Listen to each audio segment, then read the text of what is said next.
Merry Crimbo, Forrest. Merry Crimo to you, Mr. Matt. I like your outfit. Yeah, cheers, mate. I spent a lot of money, a lot of time, a lot of resource on it, pal. You've got Santa's condom on your head again. I mean, I've gone out on all out effectively with my elf outfit. So just so you know, Forrest, this is my traditional elf outfit. Elf outfit that I put on. Oh, and then I've got my elf hat. I thought I'd add some tinsel to the top, as you do, because it's the Christmas special. It is honestly, it's a sight. It is a sight and a half, mate. Thanks, buddy. I'm fully enjoying it. Whilst you keep talking away, I'm still trying to work magic on this. Oh, he is. Okay, so hello, everybody, dear listener. Hello. This is our first live stream. Welcome to Don't Be a Hero podcast. Forrest is doing his admin whizness, effectively trying to figure out whether this is working or not. But whether it is or not, well, we don't know. But we thought it might be a good idea to do a little live stream today, right now, of our Christmas special, and also on Christmas Day, you will see a version of this going up on our Apple Podcasts, on our Spotify, on anywhere else in terms of where you catch your podcasts. There'll still be a Christmas special going out on Christmas Day. Don't you worry. But we thought we might as well today, right now, right this second, talk about Muppets Christmas Carol, because that was our decided wild card movie. I don't even remember, a few episodes ago actually, we put together a little roulette of wild card movies to do during the Christmas period. Obviously the first one we came up with, which was the most ultimate Christmas movie of all time, which was Spider-Man Across the Spider-Verse. Into the Spider-Verse, sorry, not Across the Spider-Verse. Turned out to be the less Christmassy movie of all time. Actually, do you know what I watched earlier, Forrest? Oh, what did you watch? I watched the 1991 movie of Addams Family. Oh, yeah. With Christina Ricci as Wednesday Addams. And my daughter wanted to watch it.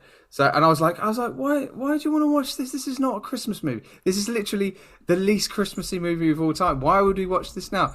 As we press play, it starts in... I think there's a choir singing Carol of the Bells in the first sequence of the movie, and then it kind of like pans up and you see kind of the Addams family on top of their house, and they're about to tip over boiling lava or something like oil or whatever it might have been over the choir. But I was like, oh my God, is Addams Family a Christmas movie? But it did make me think that Addams Family is probably more of a Christmas movie than Spider-Man Into the Spider-Verse. But yeah, I didn't know that. I honestly, when we watched it, I was like, I had no recollection of that. No. Oh. Well, but yeah, we're not talking about Addams Family today, peeps. We are talking about Muppets Christmas Carol. So when did you watch it, Forrest? I watched it at 1:00 this afternoon. Oh, did you? And it was an absolute joy, mate. It's super fresh in your brain. Super fresh in my brain. I also, I'm going to say straight from the off, some big news. So I've been waiting forever and a day for Disney to release the full version of the Muppets Christmas Carol. Yeah. Now you can get the full version on Disney Plus. Did you watch the full version? I did. On Disney Plus. Yeah, so did I. So the Love Is Gone was back.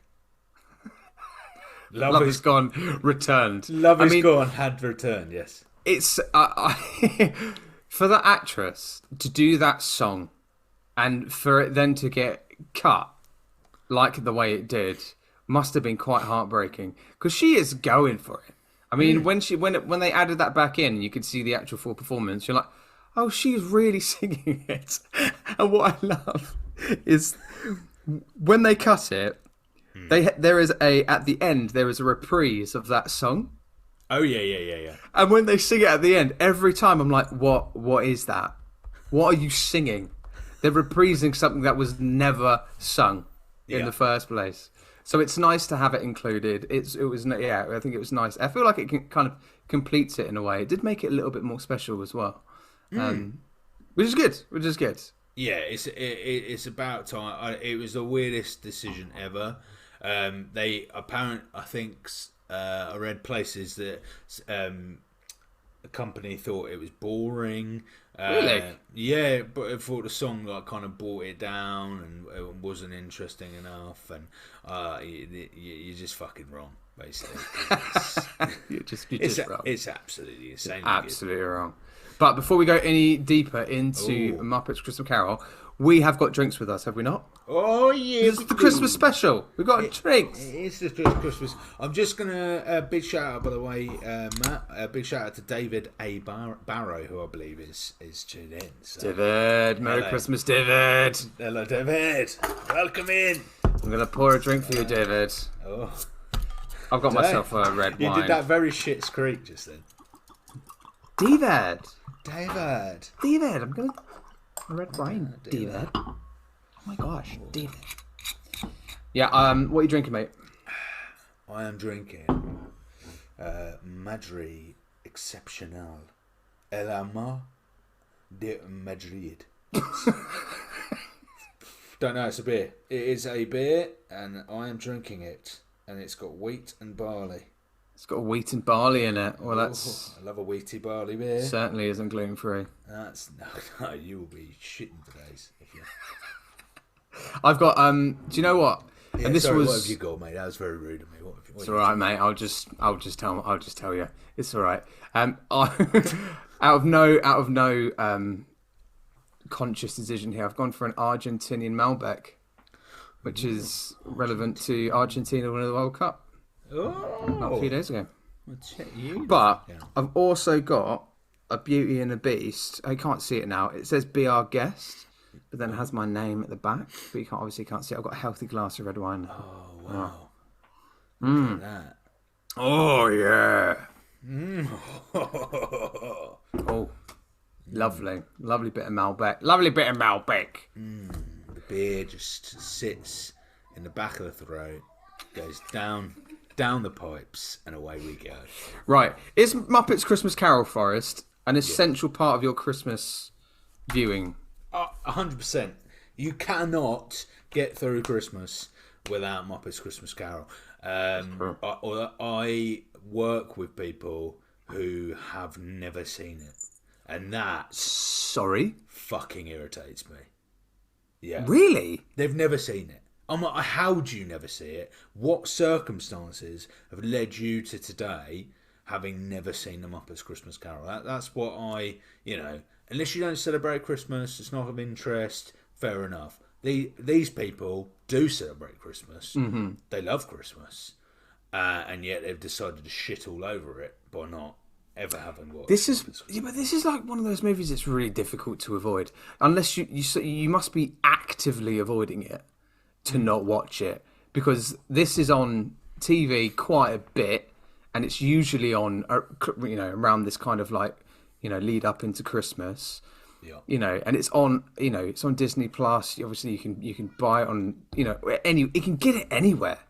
Yeah. I know. That is actually quite something.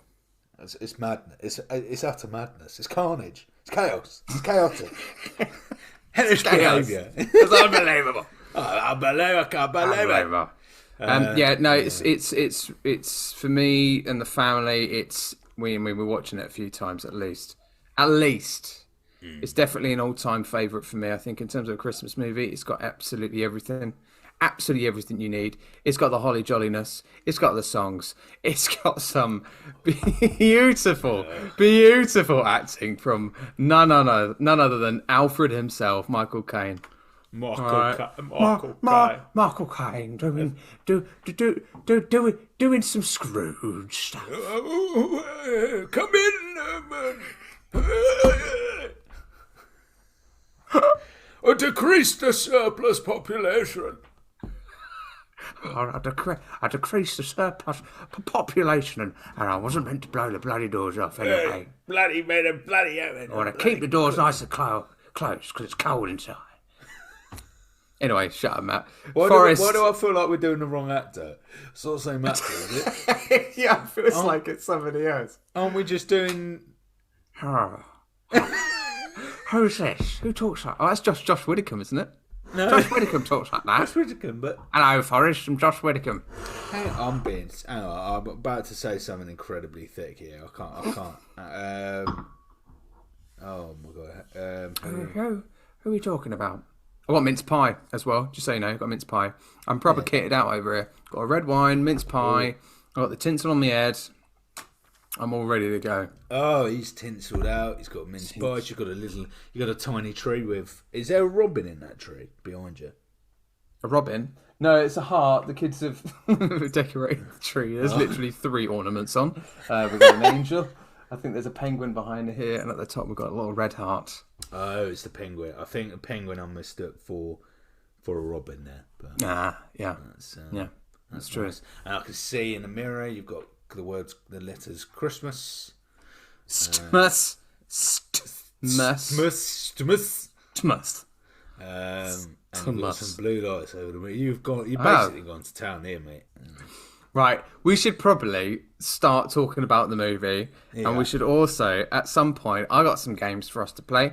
All right, I got some trivia as well for later on. I got some MCU trivia, and we can get some drinking involved as well. And then after that, there's a really special 12 days of Christmas that me and Forrest are gonna perform. Oh, it is. To you, dear listener. It's something, I tell you, it is. I literally found it not half an hour ago, and I showed it to Forrest, and I went, Forrest, we're going to do this, and he was like, okay, we will do that, yep, fine. So, hopefully, we'll be ready and lucid for that kind of jazz later. So, what are what's general thoughts on Muppets Christmas Carol? Okay, so... Like I said, it's religious viewing in this house. We watch it a lot.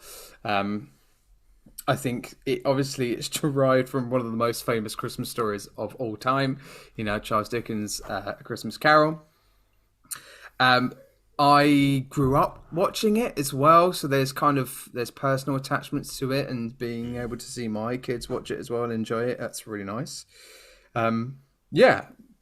It's a really good movie. It's paced really well. I think mate, I don't know about you. I ain't really got any gripes to sort of talk about it. Maybe, I might find something as we go along. But there's some of the best supporting artist acting I have ever seen in a movie. Some of the essays that are doing the kind of the dancing and they're doing the crowd scenes, their reactions are utterly brilliant. You honestly, if you watch it and you haven't spent any time like designating time just either watching the Muppets expressions, but also the actual humans, the adult humans that are in it, look at their faces and the way that they're acting. It's all like. it's ridiculous. There's one part. I would say it now, but there's literally this one part at the beginning of the movie where we're talking about Scrooge. There goes Mr. Humbug. There goes Mr. Dudden, and then there's this lady who's literally like Scrooge is going towards the door, and she's just following him, literally behind us, like breathing up behind his shoulder and doing this. Like, literally, you got to watch it. It's so funny. So funny. But yes, it's a great movie. I love it. It's fantastic. What about you? Oh, it's fantastic. It's got, I think, there is a level of charm there, which I love. There's, for me, what people don't concentrate on enough, which I know this is about to sound ludicrous, is the actual inclusion of the Muppets. Right? Yeah. So the fact that these are puppets and how good this looks as a film, even with puppets, is outrageous, right? And how for me, like every Muppet has such a convincible character which relates to its actual Muppet's personality. But I absolutely love it. And for me, it's quick, it's fast paced. It's literally over before you've even really realised it's begun. It's a very quick movie, which I love. Punctual, didn't need to be overly long. Utterly incredible. Great use of music. Oh yeah, big time. Big time. And before we go any further and deeper into it, do we have a synopsis for this classic? The Muppets perform the classic Dickens holiday tale, with Kermit the Frog playing Bob Cratchit, the put-upon clerk of stingy Ebenezer Scrooge, played by Michael Caine. Other Muppets, Miss Piggy, Gonzo, Fozzie Bear and Sam the Eagle, weave in and out of the story, while Scrooge receives visits from spirits of 3 Christmases, past, present and future. They show him the error of his self-serving ways, but the miserable old man seems to be past any hope of redemption and happiness. Whoa. This is lengthy. Well, Matt. It's girthy. Let's kickstart this off, alright. Say Dickens again for me. Dickens. Okay, alright, yeah. What? Oh, this is being really childish. The way that you said Dickens during the synopsis was you could really punctuate the dick, and then you went ins like that. I did. I realised it, and then I had to move on very quickly. Yeah, I put a lot of dick in Dickens. But, it's too much dick in Dickens here. But, oh, it's silly. It's so silly. I don't know why I'm laughing. There's a little bit of beer. It's got to be absolutely delighted for a bit of dick in Dickens. But there we go. Okay, right. That's a good synopsis. It tells you everything you need. It's not... What was the one that was ridiculously short? Oh, What was that? Oh, Christ. I mean, the one that we've just done is Nativity, and that was really short. That was quite short. Really short. Wasn't it the last one? Oh, what did we do before we started doing the Christmas ones? It was it can't have been a Marvel, but it must have been what we did in between. Was it Into the Spider-Verse? No. I think it was the one before that. It was like what we do in the shadows, or Was it Black Panther? Was it? No. It doesn't matter. Oh well, doesn't matter. Anyway, doesn't matter. Cool conversation. Yeah. Yeah, but it has a good amount in there. Has a good amount in there. I feel like it tells the plot maybe a little bit too much. It maybe gives a little bit. I don't know. Do you know what I mean? This is a Christmas Carol. This is Charles Dickens. Yeah. We know the synopsis, but so I don't know. Maybe they could afford to just kind of whittle it down a little bit, but equally good amount in there. Can we immediately start talking about Rizzo and Gonzo as the narrators? Oh, Rizzo and Gonzo, what an absolute pair! It's so good. Absolutely love it, mate.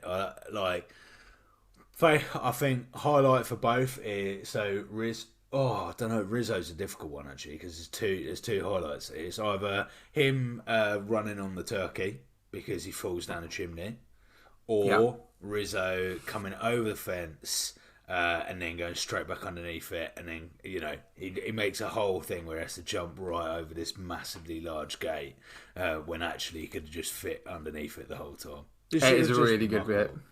And then Gonzo is that's a very good. This is what I mean. They've cast the Muppets very well, perfectly. Which sounds mad, but him being Gonzo kind of narrating the story is amazing. It's just great. And they've done a good job actually because they needed someone reasonably centered. Yeah. So Gonzo's quite placed in. This is the story. This is it's a bit more factual parts, and then Rizzo's there for the kind of comedy sidekick stuff. And as well, these kind of Muppet specials, effectively, these movies aren't uncommon. It wasn't like a new revolutionary thing. They've done kind of Muppets in New York prior to this. I don't know. I think Muppets Treasure Island came after this, I think. So there's kind of almost like a series, effectively, of Muppets kind of infiltrating either already well-established stories like Treasure Island and Christmas Carol, or establishing their own new ones. And obviously, you've got the newer Muppet movies as well, that are kind of standalone. But the Gonzo and Rizzo duo links so well in terms of the narrating. You've got kind of this comedic kind of duo where you've got Rizzo the Rat just doing all the kind of physical comedy, where Gonzo's kind of in a way playing it quite kind of traditional in a way, and quite accessible for younger viewers as well to understand what the story is and what's going on. And that kind of remains as a thread, doesn't it, throughout the whole movie, which is really, really cool. And it works really nicely. Something that so basically Rachel is a massive, massive fan of Muppets Christmas Carol. So as we're watching it this last night, she also made notes. So I got loads of notes from her. So while these aren't, I just want you to know, these are not my notes. These are her notes. I don't want to be coming out and going like, oh yeah, I made all these notes, people. I don't do that. Okay? I did that about 10 episodes ago. This is now episode 32. I'm done with that. Wow. All right? Wow, that was very vocal. It's all in here. I don't need to in the moment. I mean, when it gets to certain movies, when we get to Infinity War and all that kind of stuff, of course I'm going to make notes. Of course I'm going to make notes for those. But like with these kind of movies, Infinity War, there's no way we can't make any notes. Christ. Oh my god, right? But with Rizzo the Rat is not featured as a prominent role or any role. I don't think anything beyond this movie. I don't know why. I don't know if there was the voice actor decided not to do it anymore, or I don't know. They just decided to not use him anymore. I don't know. No idea. But I can't honestly. Rizzo the Rat isn't used in. The rats, as in his kind of this puppet, are in different movies, and TV shows. But him as Rizzo the Rat, playing Rizzo the Rat in a prominent role. Yeah. Isn't in many at all. Wow. I think they done one recently, didn't they, with Will Arnett, didn't they? Oh yeah. Halloween one on Disney Plus. Okay. I don't know if Rizzo the Rat's in that one. Rizzo the Rat. Look at this, yeah. That's mad, isn't it? Yeah. Why did it? Yeah. It's a bit of a shame because he's so funny. That's so funny. It's a brilliant character, and he's a brilliant voice actor as well. He's very funny. We can go one step into this. Actually, we can deep dive. So he has been in 6 Muppet films. One of them is the Muppets Celebrate Jim Henson, so that's not really. Let's be honest, that's not a proper film. Celebration of 30 Years also wouldn't be a proper film. So the actual films he's been in: Christmas Carol, Muppets, the Muppets Take Manhattan, and the Great Muppet Caper, and he was also in a Muppet Family Christmas. Right. So not really, not big ones. Any ones recently? Any? Well, on here, if I'm supposed to believe that this is in order, the Muppets Haunted Mansion. Okay. I don't know how good your trivia. 2021. So he did appear in something last year. That's the one. That's what I'm talking about. Oh, with Will Arnett. That's the one. That's the one. And that's based off the Disney ride, I think, as well. Which is awesome as well. It's great. Okay. Yeah, no, Rizzo quality. Right. Should we take a step into each ghost? Oh, I like that. Yeah, that's a good idea. Let's take a step into each ghost. So, Ghost of Christmas Past, easily my least favourite ghost. Freaky as fuck. Proper freaky, and also like the ghost is also a little bit boring. Yeah, like I'm just a bit like there's like I don't know. I feel like there's a lost opportunity with the Ghost of Christmas Past. You also in the movie you get the most time with the Ghost of Christmas Past out of all the other 3 ghosts. So there's way more sequences with this ghost than there are with the present and the future. But like the childlike porcelain doll, it's very eerie and quite creepy. And I do remember watching it as a kid, being really quite unsettled by that. Yeah. Out of the 3 ghosts, I don't think it's the scariest one. There's an obvious scariest one at the end, but like, well, yeah. I mean, but like you've got this kind of eerie kind ofness to it, which might have been the whole reason, the whole effect. I think again there was a moment where Michael Caine had to kind of like grab the ghost by the hand, and it was almost like take my strong hand kind of moment, wasn't it? Yeah. It was like, take my hand. Like it was pretty awkward. Like I'd be like, if that Ghost Christmas Past came up to me, that one in particular, and went, Kia, take my hand, you're gonna fly. I'm like, nah, I'm good. I'm good. I'm not taking your hand. Yeah, I feel like, you absolutely felt like there could have been a different device for flying there, couldn't there? Really? Yeah. Like maybe he just has the ability to fly in her presence or their presence, should I say? But Ghost of Christmas Past. I never really kind of like, but I think maybe from a writing point of view, maybe the opinion was that actually the focus for Christmas Past needs to be on the events that he's going to see, because ultimately it gives the biggest context to Scrooge, right? Christmas Past, we know Christmas Present and Christmas Future. There's pretty much nothing to it. So for Christmas Past, I suppose they couldn't bring in a type of ghost that would overshadow what you're watching. I think prior to those moments as well, with the Christmas Past coming in, the bit where there's one particular bit that I don't know, just really am satisfied by, and it's when Scrooge sits by the fire and he's just got his little loaf of bread and cheese, and there's something about it. Just, again, if you haven't watched it intently with this kind of view, just watch that bit and just look at the bread that he's got. It looks so, I don't know, it just looks really nice, and he kind of cracks it and it kind of plays it, I don't know, there's something really appetizing about the bread that I really enjoy. And I was like, this is a weird thing to think about, but I was like, I want a bit of that bread. Give me a bit of that bread. Wow, I want it. That is proper. Yeah, you might as well be stopping frames to watch that shit. Look at that. Well, I mean, literally. Hey, me, I'm just going to pause the TV. That's the eye I've got. That's what that's why I'm here. That's what you bring to the. Yeah. I talk about Thor's eyebrows. I talk about the continuity of Wanda's hair. I'm going to be talking about Michael Caine's bread. Well, we were. And what I love is Michael Caine's bread infers that like Michael Caine is in charge. Like he's just got come into work and gone, right guys. I've been experimenting, done a bit of baking. I thought some bread of the time. I've come in with my own sourdough. Is that right? It's just sourdough, guys. Michael Caine, I'm gonna bring the bloody bread in. My Master Bruce, Master Bruce, I've got my own bread. Please eat my bread, Master Bruce. It sounds like Bruce Forsyth. I've just realised. Yeah. Nice to see you. See you nice. I'm Mr. Scrooge. You're my favourites. You're my favourite bread.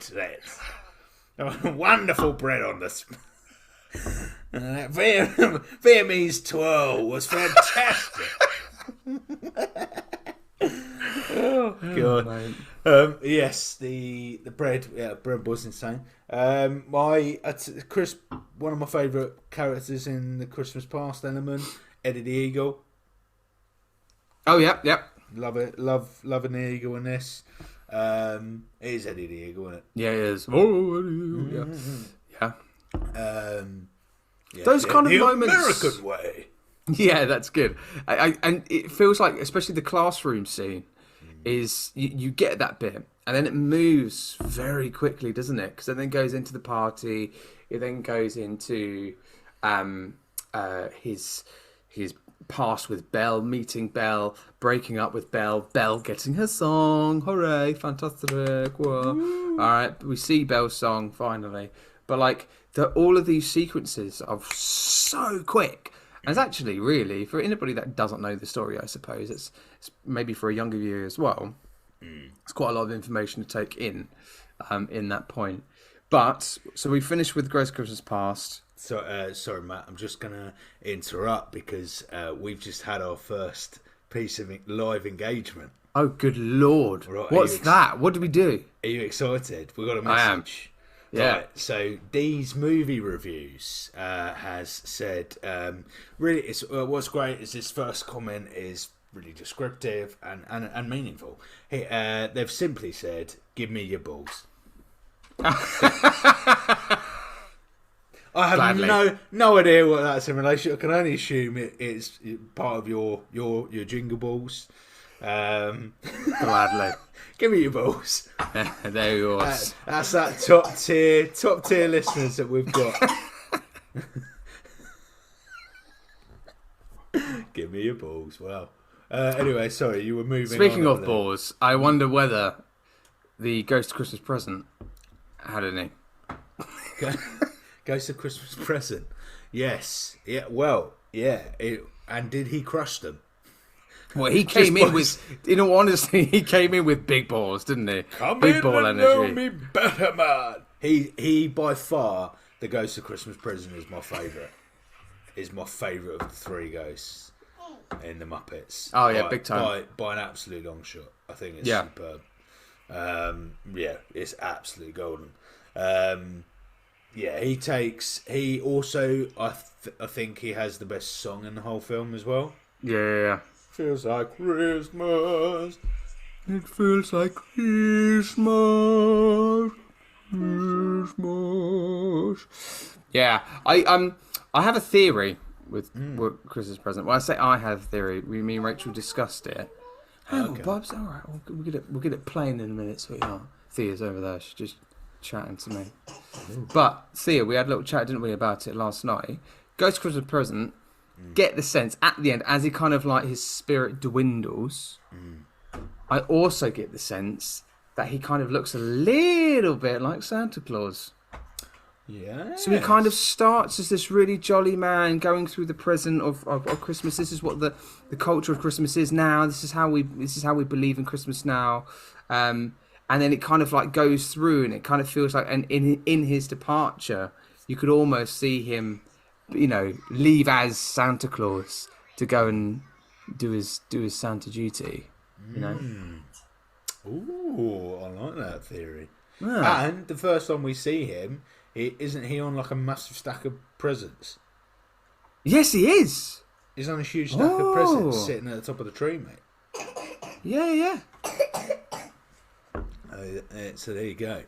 Yeah, that would back that up. I think also like Ghost of Christmas Present is really good at like because there's some big scenes in that part of the film where Scrooge sees his mates basically like taking the piss out of him, and then he goes in and sees Tiny Tim's not doing very well, and it's quite good, like, because the Ghost of Christmas Present naturally has a lot of presents, if you will. But he manages to kind of stay in the background without pulling much focus in those scenes, which is kind of where I was coming from with Ghost of Christmas Present, is that I feel like they could have had a much stronger character there, because they could have naturally just hovered in the background. Yeah, I get what you mean. Like, it feels like the Ghost of Christmas Present does a lot more guiding. Do you know what I mean? Like, when it gets to the Bob Cratchit bit where they meet Tiny Tim and they have all those sequences, it kind of feels like that the Ghost of Christmas Present is kind of just showing, less of kind of explaining and going, okay, how is this making you feel? Blah, blah, blah, blah. He's letting the Ghost of Christmas Present come to its own decisions and stuff. Yeah. So yeah, I agree with that. What's your thoughts on the Ghost of Christmas Future? Sorry. Future. I love it, mate. It's very much in keeping with A Christmas Carol. So they've not necessarily brought new ideas to it. It's works really well. I think one of my favourite segments in the entire film is when I think they're like spiders, aren't they? He goes into like they go to a little cave, and then she's like, "Oh, I'm glad he's dead." She does talk like that. This spider, and it's hilarious. She's great. I'm in school. Who would turn up to his funeral? I'm like, do you know what? If that noise came from a spider, a lot less people would be feared of spiders. Could you imagine? If you're walking literally. Well, hello there. I thought I'll just lay my head down into your lovely living room this evening. You'd be like, all right, no problem at all, Angela. You take care of yourself. All right. Angela. Where did Angela come from? I don't know, but I feel Who's like she? My name's Angela. You're right, I'm you. No worries, it's a bit busy day today. Yeah. Raining outside, isn't it? Come inside to the drawer. And I'm like... Oh my gosh. Drama school trained, everybody. Ooh, Drama school. What a year of training. That's well worth the £18,000 of pure debt. Wee. Ooh, with the lads. But yeah, so I loved Angela. She was great. And the... Yeah. I it's not much. I think that part of the film is quite... Not too much happens, let's be honest. When it gets to that bit at the end where Michael Caine ends up delivering the performance of a lifetime, effectively, where he sees Ebenezer Scrooge's gravestone appear in front of him, and he talks about being a changed man and all that kind of stuff. What were your thoughts on his performance in that moment? Being reminded as well, he has spent the whole movie acting with Muppets. Mm. And when we at the end we're talking about At the end. Oh, well, he's a really emotional. Like he kind of. Okay, so basically, the reason why I'm highlighting it is because from an actor's standpoint, you spent this whole movie just kind of acting to Muppets, and in all honesty, what I get from his performance is that he plays Scrooge quite traditionally, quite if it was a Christmas Carol with nothing but adults, Michael Caine playing Scrooge, he would probably deliver the same performance, right?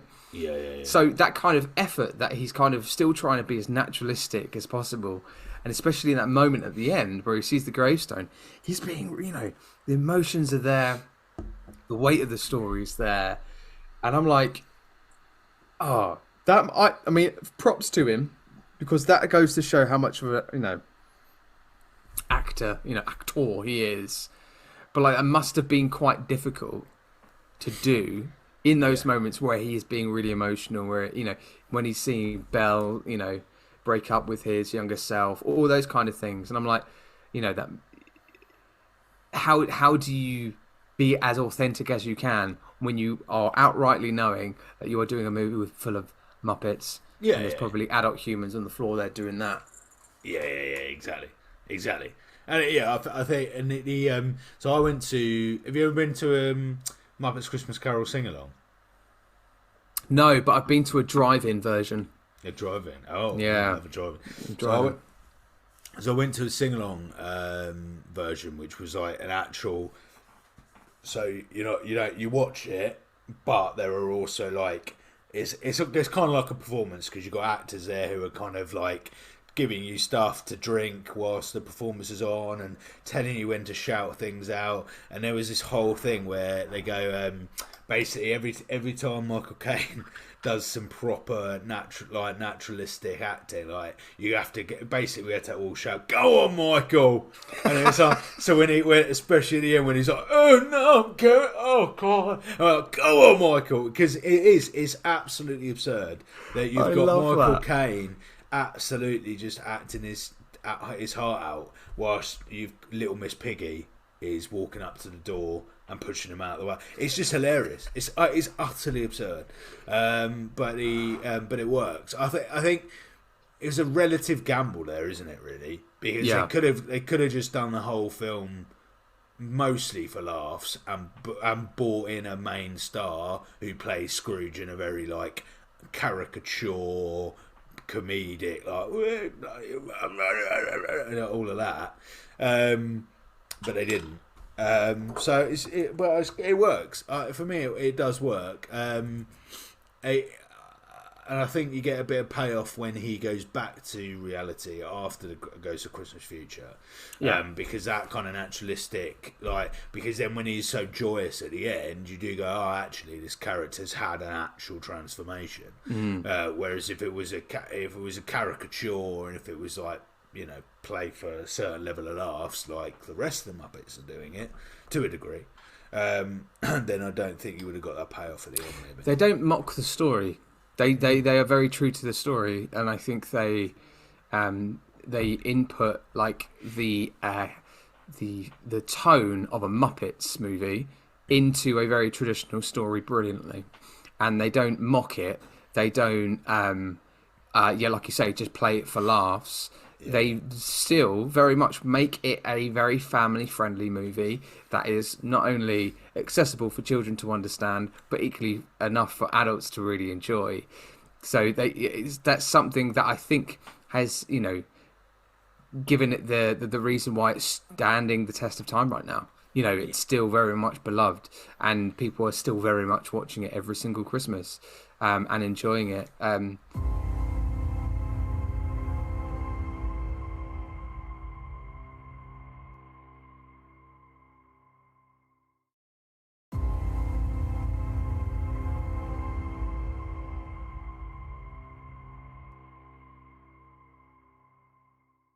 I've got two things to say though. What's one thing that always makes me laugh about Muppets Christmas Carol, right? And it's probably my favourite, and I'd love to know Rachel's view on this. Is the at the end?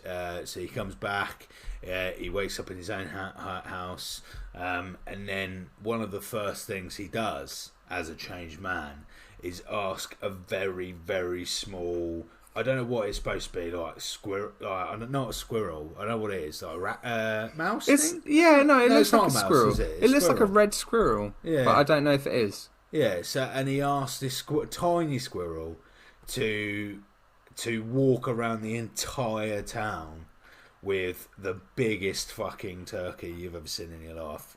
And I just see irony that we're supposed to believe Scrooge. Like, the first thing is Scrooge being nice is to get this tiny squirrel to walk around an entire town. Go and get that for me. Yeah. Walk it around. Bring it behind me. That's so true. And Scrooge never goes, oh, do you know what, mate? You look like it looks like it could be a bit heavy for you. Do you think, I'll carry it for you. No. You just got Scrooge having things are,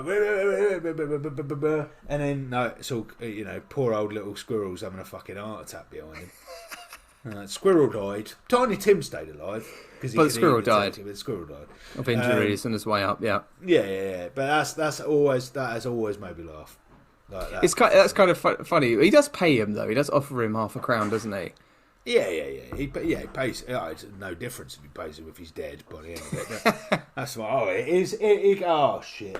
Sorry, mate. I guess I'll. I guess I'll keep the money. Money. Yeah. Well, he's not massively a changed man, is he? Keep that in mind.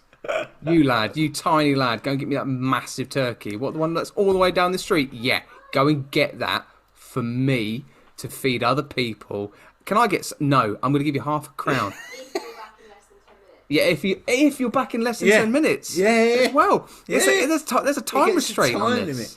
So that always makes me laugh. And also, and as Rachel's in the room, love to hear her thoughts as well. She's gone now. Oh, she's gone. She's disappeared. What do you think about the scarf? So this scarf he takes off of a tiny Muppet, so it would literally be the size of your hand. Yeah. And he puts it on, and it's a full length scarf. It is quite. It's one of those situations where you're like, okay, I'm suspending my disbelief. Like that would basically be the equivalent of an earring. Do you know? Like, it would have been funny if he took that off, and it would have just been a tiny little thing that he just tried to wrap around his neck. He just puts it like a bracelet around his arm. It's like, there we go. Oh, that scarf will keep me nice and warm. Yeah. That's lovely. That's kept my arm nice and warm. Thank you. Unbelievable. What's your favourite song in? Oh my gosh, it's got to be the first one. It's got to be the first one. Oh yeah. Yeah, it's what was it? It feels like Christmas. It's the singing in the street corner choir. It's getting warm home on the fire. That one. No, that's not the first song, mate. It is. That's Christmas Present. Oh, of course like it is. Christmas. Of course it is. First one is there goes Mr. Da, da, there goes Mr. Da. You're right. You're right. I'm wrong. You're right. Yeah, it's a Scrooge song. Of course it is. Sorry, the Ghost of Christmas Present has the best song. That's for sure. So I can thoroughly agree with that. It is by far the best one. I am happy that Love Is Gone is back in, not because it's my favourite. It's a bit poor. But I can understand why they cut it. Yeah. But it does add like a little bit of, look at them both. What I don't understand will they? Is that you make those bangers. You've got those first two bangers of a song, and then he throws in the Love Is Gone, which is supposed to be okay. It's a ballad. It's all sad and stuff, but it's just really, it is a bit nothing. Like I do get why they cut it, but like equally, then you got the final song as well, which is equally as great. There's these really great choral ensemble kind of like numbers with this kind of subpar ballads, which they succumb to the cutting room, yeah. Anyway, what we given this in terms of out of our, so dear listener, again, if you've literally sort of tapped into this live stream for the first time and gone, what the, well, this is, I thought there were Don't Be a Hero podcast. We're just doing Christmas movies at the moment, because that's what we're doing and we can, but we also rate our movies with a bag of crisps and the contents of what is inside this bag of crisps as well. So what percentage are we giving this? How full is our bag? I've got to do the nativity again, mate. It's a full bag. This is a full bag. Oh my goodness, 2 in a row. Mate. You're generous, mate. I've never had such much. This is compulsory annual viewing, and it is incredible from start to finish. I enjoy myself. Do you know what mine is? What? Okay, so we're going down to Tesco. We're walking down. I'm going, do you know what? I'm going to go and get my favourite packet of crisps.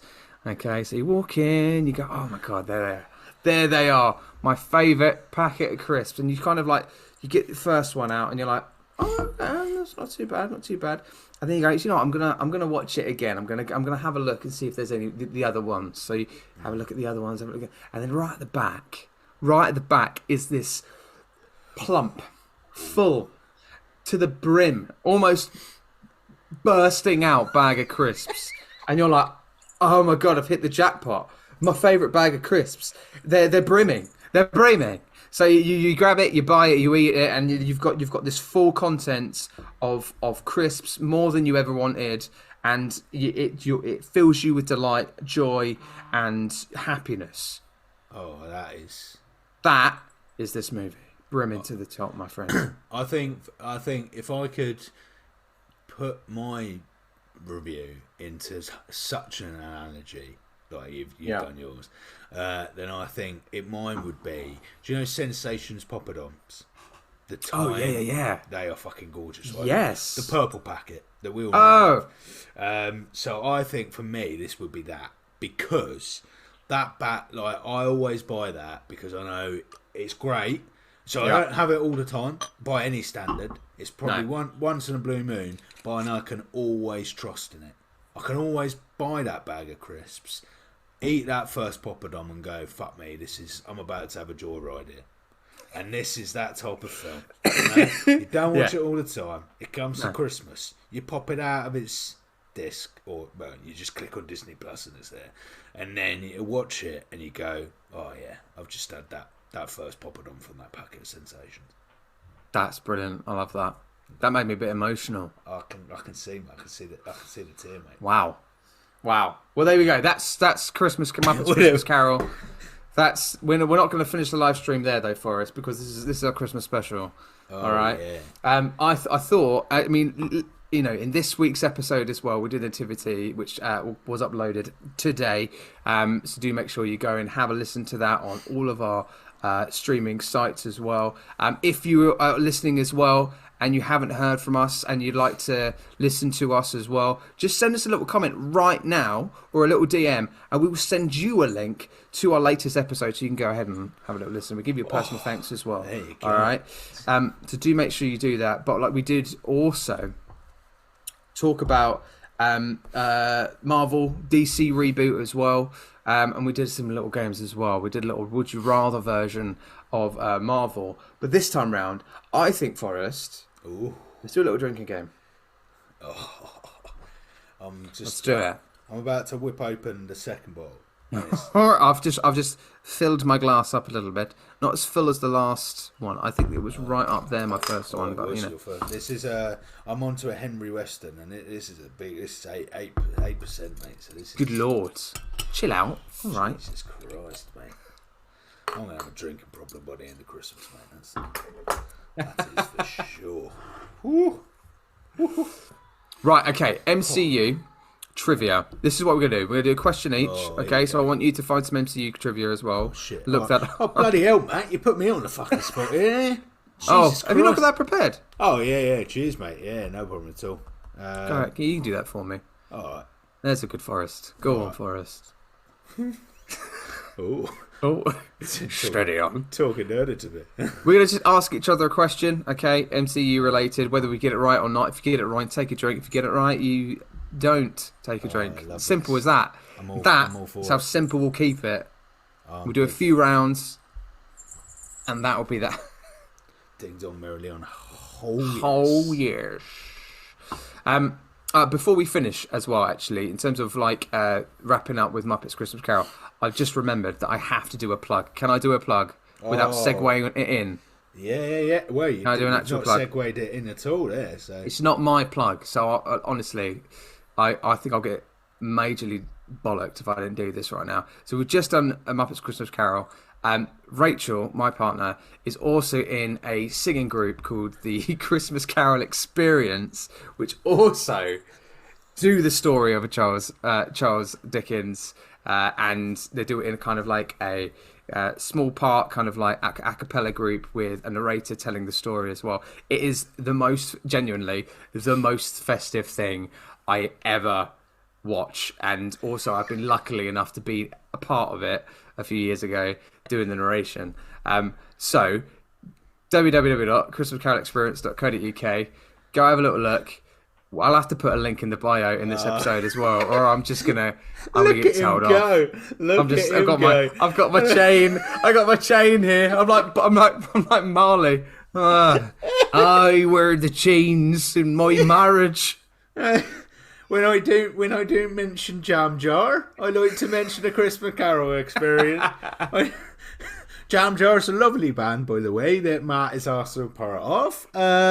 It's true. They do contemporary songs, they do retro songs. Do you know what? I very nearly plugged the band in this week's episode of Nativity because we were talking about Mr. Blue Sky, and I was like, we do that song.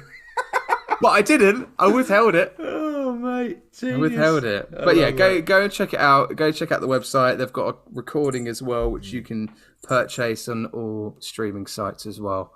Do give it a listen. It is genuinely very good. Anyway, right. MCU trivia. Are you ready? Yeah. Who wants to go first? Should we do rock, paper, scissors? All right, let's do it. After what's happening? What are we doing? After three.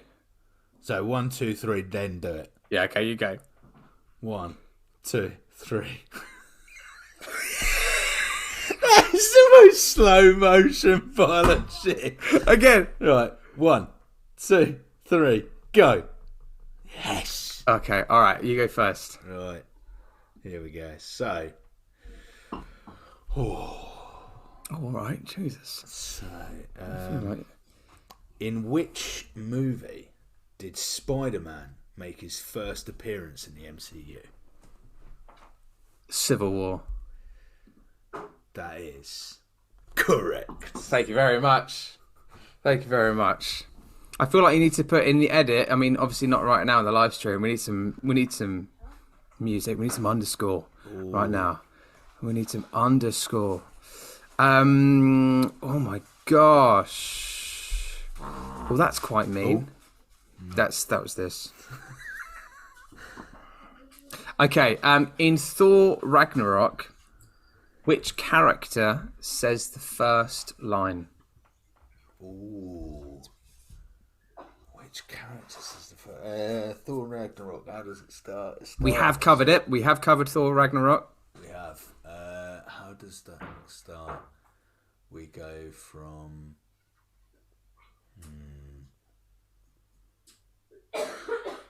Oh, that is such a beastly question. If you're listening to the live stream as well and you know the answers, put the answers in. But Forrest isn't allowed to look. And let me know. Yeah, that'd be great. That's fantastic. Is it? So I'll say it again if anybody's just joined. In Thor Ragnarok, which character says the first line? Wow. I'm going to go for, and I know it's wrong. But I'm going to go for Odin.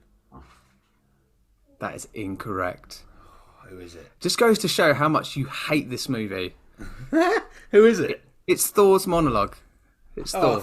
I thought it was far too fucking straightforward to just say Thor. Jesus. I think we got Fraser. Thank you. You got that right, obviously, mate. Good to hear from you as well. Hope you're well, dude. Someone got it right. Yeah. Hey, well done, Fraser. Loving that. Genius. To be fair, he did say Korg first.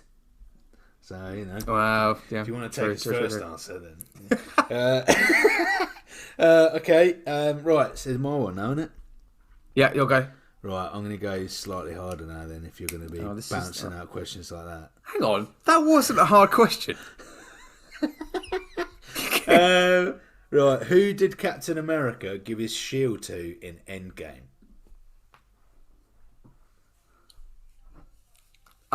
Okay, so I know the bit.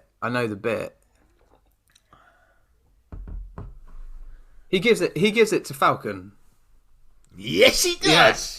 Yeah. It was either Bucky and Falcon, but it's definitely Falcon. Yeah. Wow, we were.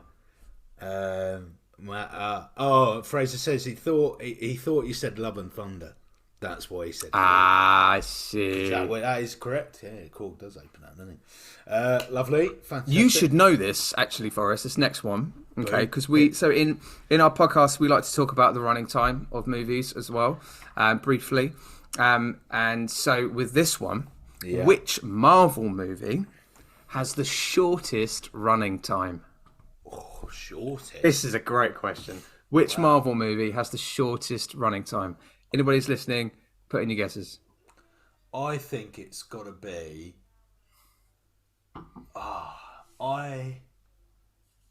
Have a think about this, mate. Because I vividly remember us. We have covered this one. Okay. Oh, we have covered it. Okay, that's cool. I'll give you that clue. Ooh. Oh, is it Guardians?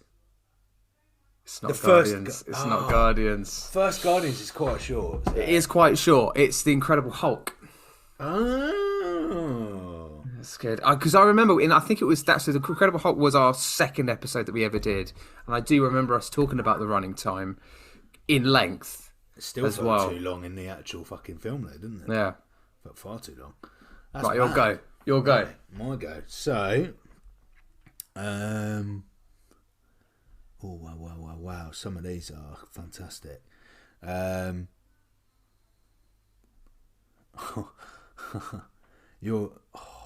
could give you that, but that'd be... Oh, here you go. This is cool. All right. So we like to discuss Stan Lee, don't we? So what? Stan Lee made his final cameo in which Marvel movie? Oh, that is a good one. That's a good one. I think he died 2018. I think. Can we find out what year he died? Can you get that information out for me? I can. I know that's not the question, but it might enforce. It will help my answer. All right. So he died in 2018 at the end of. End of 2018. Oh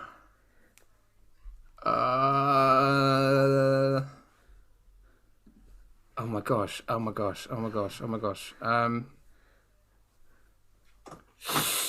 Guardian? No, it's not Guardians 2. Incorrect. Ah. Avengers Endgame. He got to Endgame. Did he? Yep. Did he actually? Yeah, according to this, we'll find out when we get there. But That's mental. All right. Yeah. Okay, right. Let's do one more round. Oh, mate. Okay. Who designed the Quinjet? Who designed the Quinjet? I think this is a difficult question because I've just looked at the answer and gone, I didn't know that. Could you remind me what a Quinjet is? What is the? Let me. Is it a weapon? It's the Quinjet is the flying shield thing. Shield thing. Yeah. Oh, was it? It's the shield. It's the shield owned jet. Does Stark not make it for him? Is it a Tony? The Quinjet. Is it? I think I've been really mean here with this question. Tony Stark or Hammer? Just an Hammer.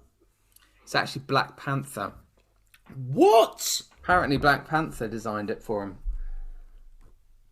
Does that even work with the timeline?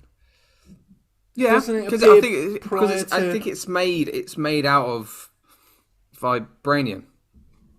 Yeah, but it first appears in the MCU before we even get a Black Panther film, isn't it? I'm surprised that's not actually mentioned in more. But I've got. I mean, it's on here, but that's a bit. Sorry, mate. I feel that's a bit mean. No, don't worry. I feel that's a bit mean. Fucking set me up to fail there, boy. I really did, didn't I? No, don't worry about it, mate. That's all right. I feel bad now. No, that's fine. Mate. even Fraser didn't get that.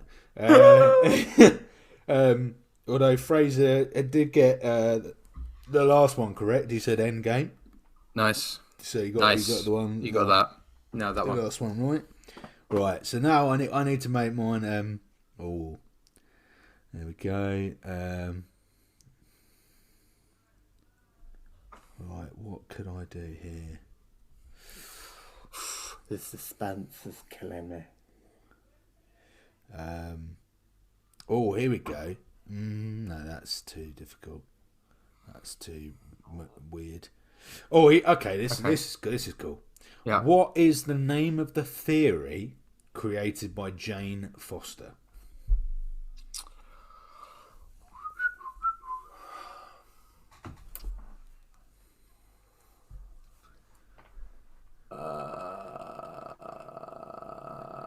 Blimey, what is the name of the theory Jane Foster created? Yep.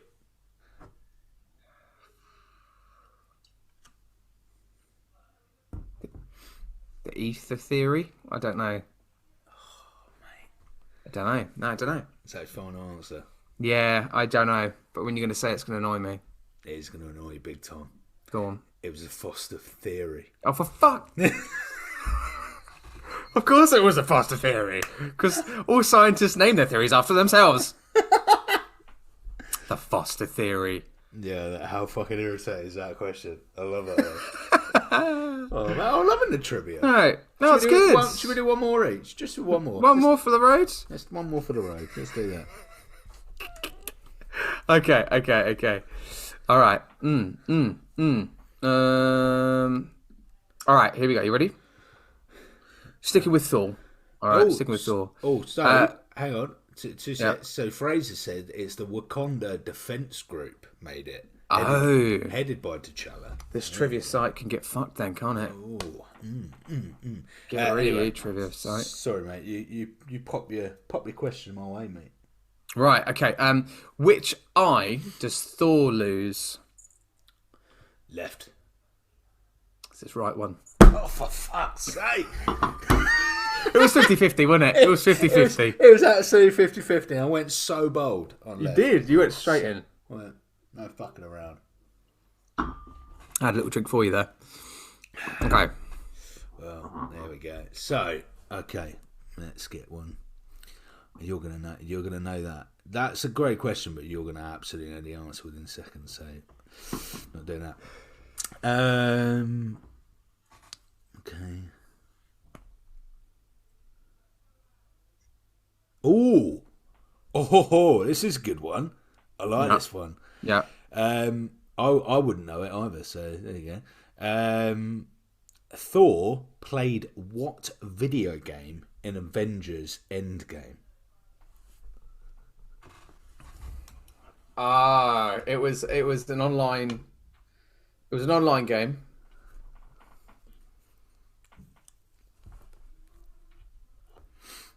I want to say it's Fortnite, but I don't think it's Fortnite. What's your final guess, mate? I think it's I think it's Call of Duty. Oh, it's Fortnite! Oh no! Yes, honestly, I was buzzing for you when you said Fortnite. That's outrageous. Oh my god, I was so. Oh, you actually joking? Oh, I'm fucking fuming. That is. Oh mate, you absolutely nailed it, and then went back on yourself. Because he ends up having a massive argument with like a 12-year-old kid. Of course, it's Fortnite. Oh mate. Oh, for God's sake! Bloody hell. Well, there we go. That's it, mate. There we go. I'd like to have thought we'd get score, but we didn't. We didn't keep score. No, I think you absolutely butchered me. I think, to be fair, mate. I don't. Well, hardly. To be fair, it might have been equal actually. I think it might have been. I think it might have been, mate. I think it might have been. Anyway. Merry Christmas to you. Oh, Merry Christmas, beautiful, mate. What are you most excited about Christmas Day? I think Christmas has changed, mate. Since kids, honestly, since having kids, Christmas is very much reliant on their excitement now.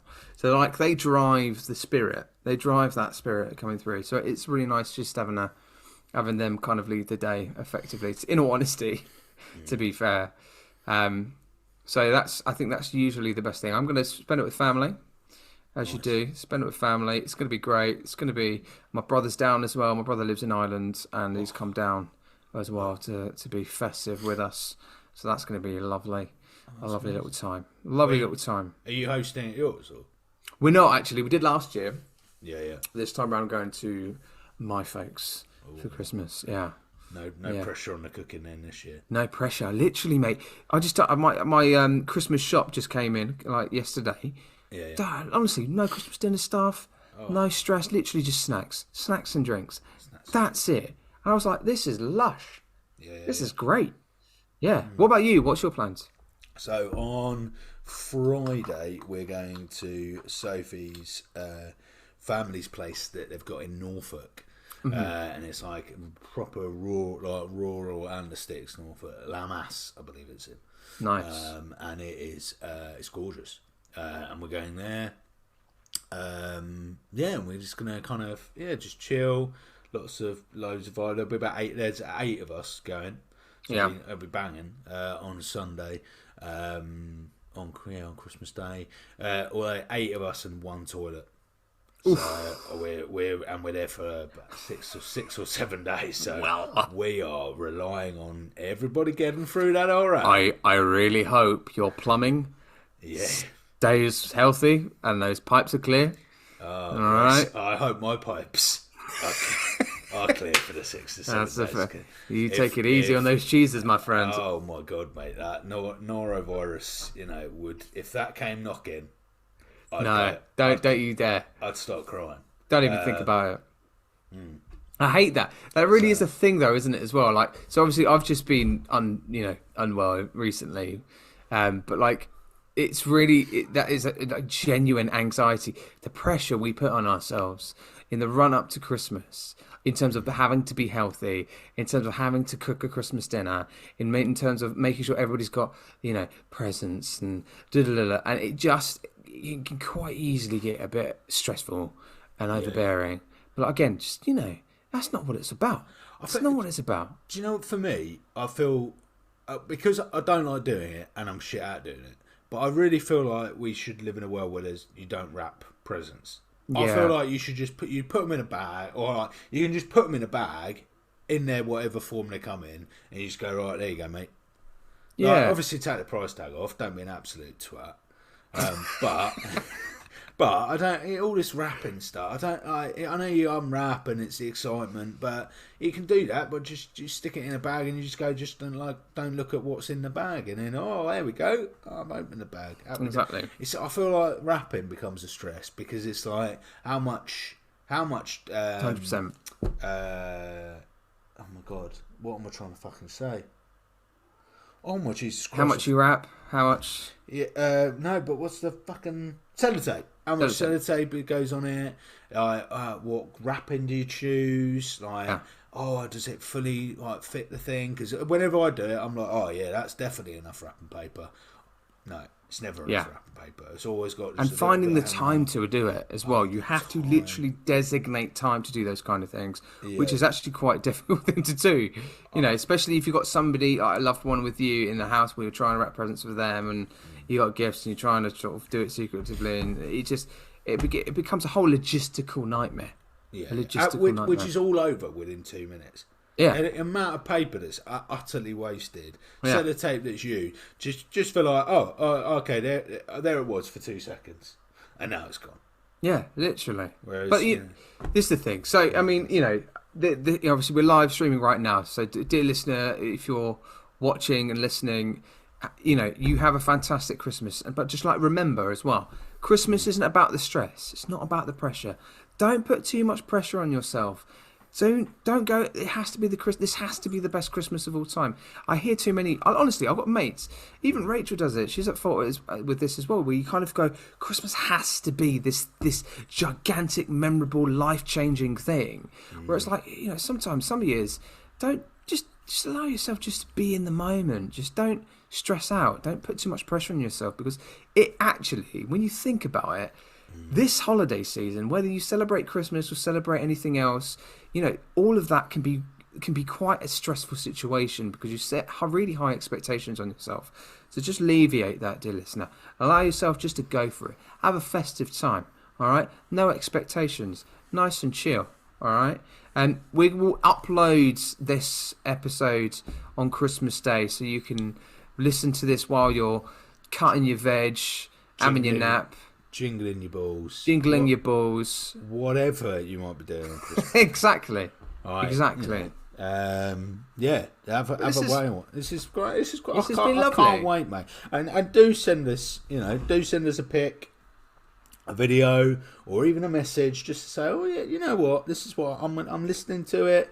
I've got 12 kids in the house. They're all doing my fucking head in. So I thought I'd bang on Matt and Forrest just to calm away. I'm not looking after the children, which is ill-advised. Exactly. But who cares? Who cares? Don't stress yourself. Listen to our seductive voices instead. We want to be your constant. That's what it is. we want to relax you. We want to be the little hands on your shoulder massaging you. Yeah? Mm. oh yeah. Oh. Wow. Well, I think that's pretty much a wrap. Did you want to end on the an attempt on the 12 days of? You've mentioned it. Yeah. Now we're doing it. All right. So there is on sci-fi+.net. There is a 12 days of MCU Christmas. All right. Are you ready for this? Yeah. We're gonna finish this with an absolute bang. Okay. So we're going to sing through. Shall I do number 1 and then you do 2 and then we'll do vice versa? Yes, that sounds good, mate. Yeah, all right, we'll try and do it in the tune if we can of the 12 Days of Christmas. You're being bold and ambitious.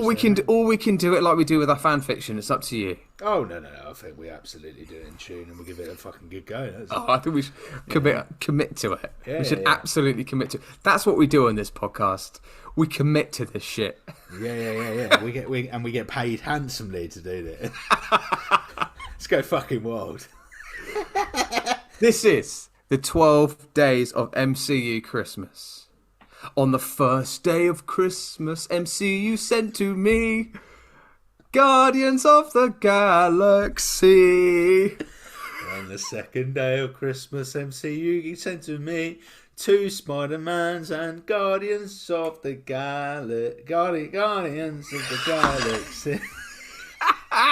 On the third day of Christmas, MCU said to me 3 Falcons, 2 Spider-Mans and Guardians of the Galaxy. On the 4th day of Christmas, MCU sent to me 4 Thor Dark Worlds, 3 Falcons, 2 Spider-Mans, and Guardians of the Galaxy. On the 5th day of Christmas, MCU sent to me 5 Black Widows, 4 Thor Dark Worlds, 3 Falcons, 2 Spider-Mans, and the Guardians of the Galaxy. And on the 6th day of Christmas, MCU sent to me 6 Hoaxer Hulking, 5 Black Widows, 4 Thor Dark Worlds, 3 Falcons, 2 Spider-Mans, and the Guardians of the Galaxy. On the 7th day of Christmas, MCU sent to me 7 Avengers avenging, 6 Hulks are hulking, 5 Black Widows, 4 Thor Dark Worlds, 3 Falcons, 2 Spider-Mans, and the Guardians of the Galaxy. On the 8th day of Christmas, MCU sent to me 8 Star-Lords loading, 7 Avengers avenging, 6 Hulks are hulking, 5 Black Widows, 4 Thor Dark Worlds, 3 Falcons, 2 Spider-Mans, and the Guardians of the Galaxy. On the 9th day of Christmas, MCU sent to me 9 Drax dancing, 8 Lords of loading, 7 Avengers avenging, 6 Hulks are hulking, 5 Black Widows, 4 Thor Dark Worlds, I can't get that one right, 3 Falcons, 2 Spider-Mans, and the Guardians of the Galaxy. On the 10th day of Christmas, MCU sent to me 10 Lokis leaping, 9 Draxes dancing, 8 Star-Lords loading, 7 Avengers avenging, 6 Hoser hulking, 5 Black Widows, 4 Thor Dark Worlds, 3 Falcons, 2 Spider-Mans, and the Guardians of the Galaxy.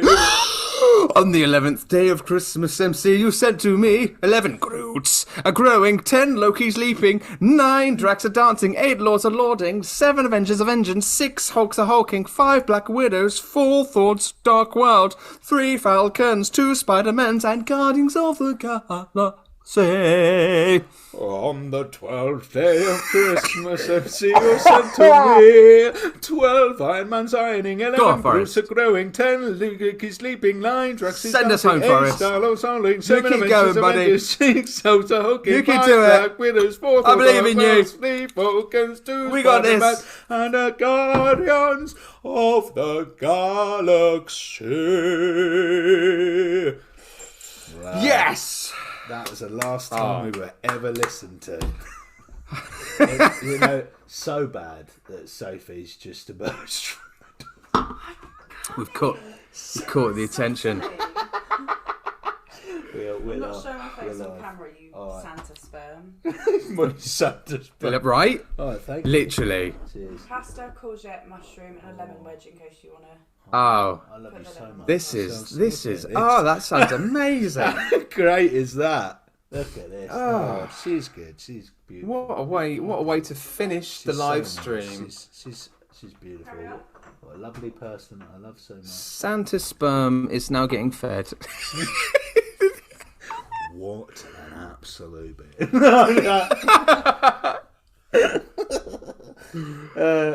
Cool. Well, that could have ended our podcast. It really could. It could have started it or ended it. Who knows? Exactly. Dear listener, thank you for watching, listening. Thank you for being here. Thank you for being part of this journey.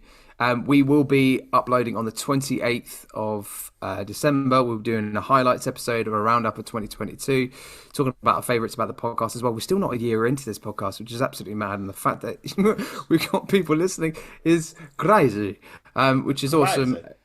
And we'll talk about plans for next year as well. This train does not stop, but we will be pausing. We will be pausing in January for a few weeks because we're going to need the breather. But once we get into the end of January, we will then start with none other than Infinity War. And we'll continue our Phase 3 journey with the MCU, moving then into Phase 4, and then we'll crack on with more wild cards. We'll crack on with more in-person interviews. We'll crack on with some more collabs as well. If you are as well a podcast that are listening right now and are MCU related, DC related, even just generally movie reviews related as well, get in contact. We want to collaborate with as many people as possible moving into 2023. So yeah. Merry Christmas, Merry Festive, Merry Winter Festival, whatever you celebrate, merry you. You go have a lovely festive time. All right. because I'm going to carry on and finish my drink. I've had a well of a time, Matt, mate. It's been cheers, buddy. I love you, dude, mate. I love you too. What a sensational period of time. Glorious, Right. Absolutely glorious. Toodle schmoodle, everybody. Have a lovely Christmas and a happy Christmas. New Year. Happy New Year.